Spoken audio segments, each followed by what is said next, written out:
Hey y'all, I am Carolina Tony, and today the road brings us to the Petrified Forest National Park. We are in Arizona. It is heavily overcast. It has been raining and snowing, and it is very cold. But nonetheless, all of the elements will not stop us from exploring and finding out about the Petrified Forest National Park. And if this is a place that you ever thought you would like to come to, we are going to show you what you'll be seeing if you get here.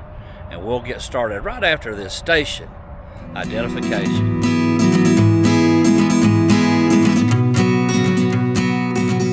Here is a 28-mile road to get from the main entrance to and through the Petrified Forest.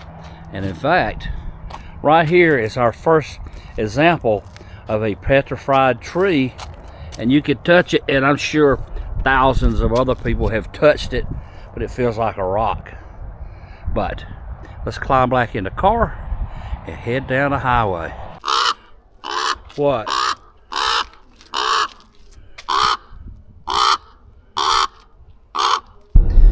We have just passed through the gate where you pay to go in, and we use our America the Beautiful pass. Yep.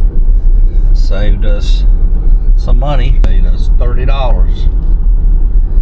And that thing has paid for itself many times over. We're looking out right now over the Painted Desert. This is only a small portion of it. The Painted Desert extends over 7,500 square miles across northeastern Arizona.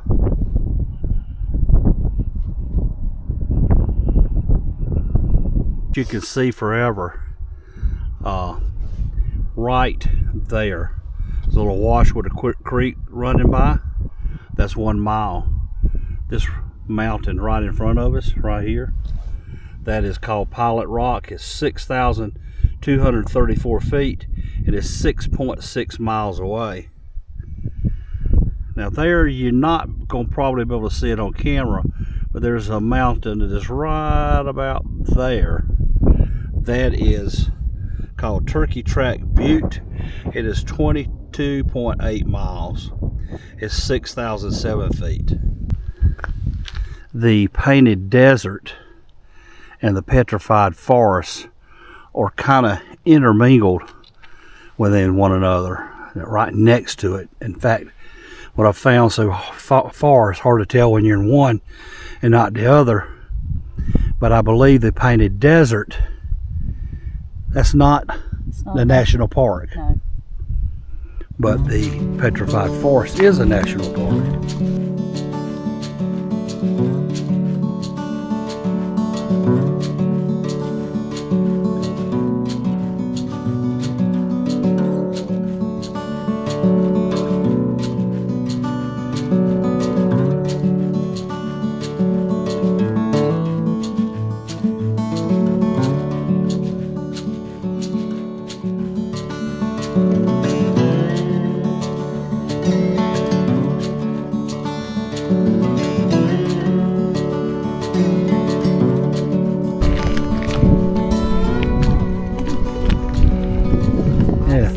Yeah, 35 degrees. We can go get some ice cream.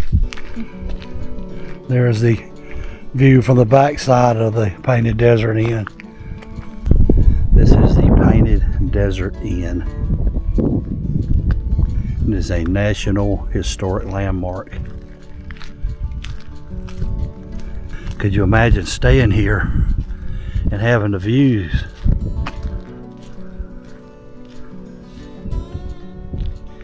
And I imagine in the summertime and when the sun's shining, this place looks entirely different as it does today.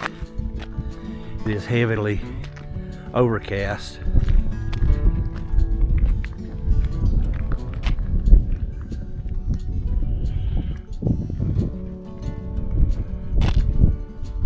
And I'm assuming you can hike down there.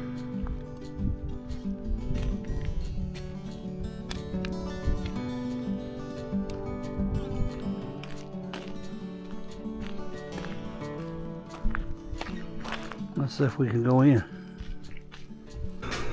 Here are some photographs of the Desert Inn back when it was being built and remodeled. That photograph was the roof construction on March the 10th, 1938. When is this from? Plain ice cream, 15 cents. Chocolate sundae, 20 cents. The most expensive thing on there is banana split for 30 cents. Here's a menu from the Painted Desert Inn. Hot sandwiches, cold sandwiches. Now this was a stop off of old Route 66. Now Route 66 doesn't run right by here. There was actually a road that led to this place. Very short distance though. Bids to remodel and reconstruct the Painted Desert Inn in 1937 exceeded the available funds. It was then that a decision was made to use the CC labor to get the job done. The total cost came in under $20,000. This is interesting. What he did is he put these what were they called? Hold on a minute. Harvey houses. Yeah. Along the Santa Fe Railroad because he was dissatisfied with his meals and accommodations while traveling. The servers and hostesses of the Fred Harvey Company, affectionately known as Harvey Girls, had become the stuff of legend. Harvey noticed a growing problem with his male workers' accountability, so decided to exclusively recruit women for employment. These young ladies had to be of good moral character, have at least an 8th grade education, be neat, articulate, and display good manners. Each was given a rail pass to get her to her new place of work, a smart uniform, fair wages, and room and board. Painted Desert Inn Harvey Girls lived in the former guest rooms on the building's west side. The girls gave the Harvey dining rooms and lunch counters an appealing level of sophistication while achieving financial independence for themselves. Thanks to them, Harvey became known as a civilizer of the West. Go women!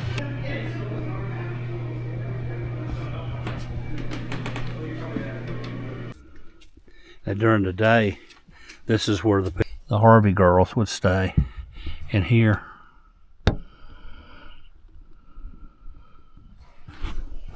mirror, sink, and a bunk bed.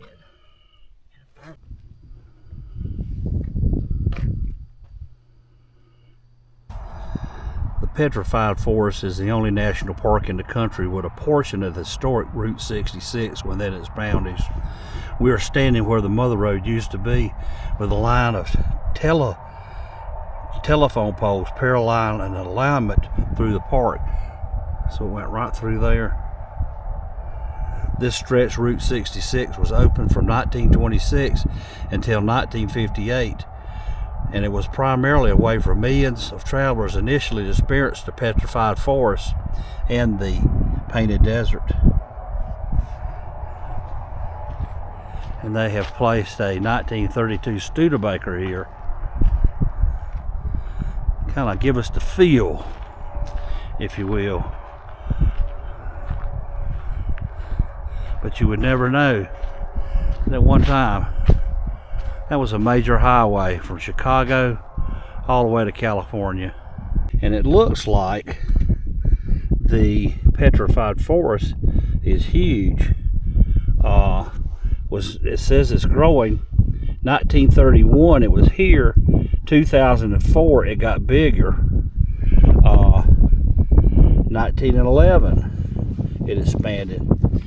After 1911, park boundaries periodically expanded to further protect important archaeological and paleontological resources. The Black Forest and Painted Deserts were added in 1932 to include the vista that we are seeing now. The Petrified Forest Expansion Act of 2004 continues this trend of preservation and expansion even to this day.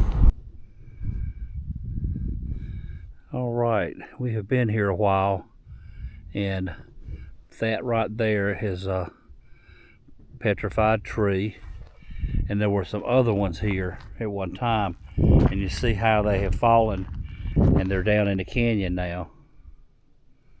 You can almost see the growth rings, and there are several broken into bits. If you're up for hiking, there's a trail over there that leads down into the canyon and goes around. That is way down there. There is some more petrified wood in the bottom.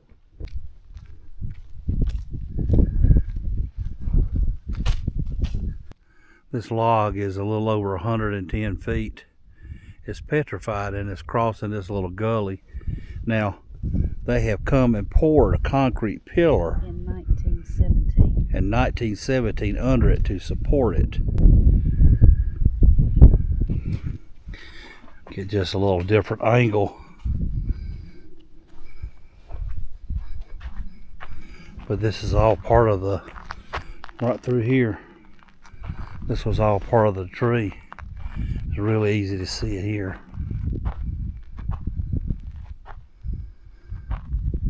And the water comes down through the gully there. Pretty cool. I'm sure a lot of folks want to ask, what is petrification? Well, according to the scientists, approximately 218 million years ago, during the Triassic period, this spot was on the edge of a river channel. Fallen trees crisscrossed the channel and adjacent floodplain. Periodic flooding buried some of those logs beneath layers of silt. Through time, silica and rich groundwater percolated through the logs, replacing the organic molecules in the wood, and created a replica in quartz. Continuing erosion brings the quartz logs back to the surface. The reason it is called the crystal forest is this petrified wood is embedded with a quartz type crystal. Let's see a little of it in that. Right here. Yeah, that's a lot.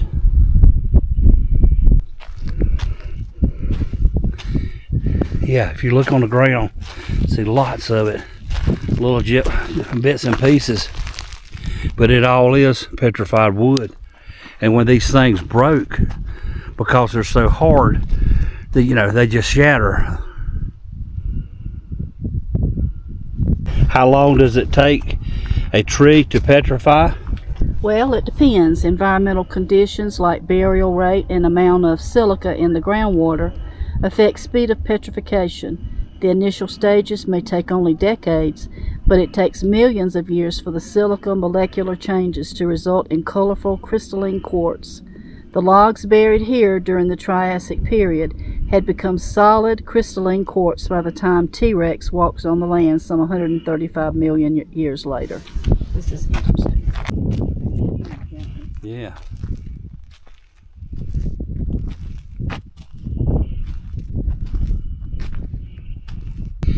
Well, that is going to be a wrap for the petrified forest in the Painted Desert. It really was a sight to see. Coming into the petrified forest, it didn't look like I wasn't really impressed, to be honest. But as she drove down further into the forest and the pull-offs, it's really a sight to see. Yeah, when we went through the gate down at the Painted Desert, the lady told us the Painted Desert is not a national park, but the petrified forest is. But it's like a 27-mile loop, is that right? Yes. That you come through the Painted Desert first, which is a great preamble to coming to the petrified forest. Actually, there are two entrances. Yeah, you can do either or, do it all. But you could do the petrified forest first, then go to the Painted Desert. Or you could go to the Painted Desert, do that first, and then come over to the petrified forest. Right, and there's so many other trails here. There's a lot more to see than we're going to do because it involves a lot of hiking, and we really don't wish to get into that right now. But we hope you've enjoyed this video, If you did, be sure to share it with your family and friends. But until next time, Y'all have a good day. for sure.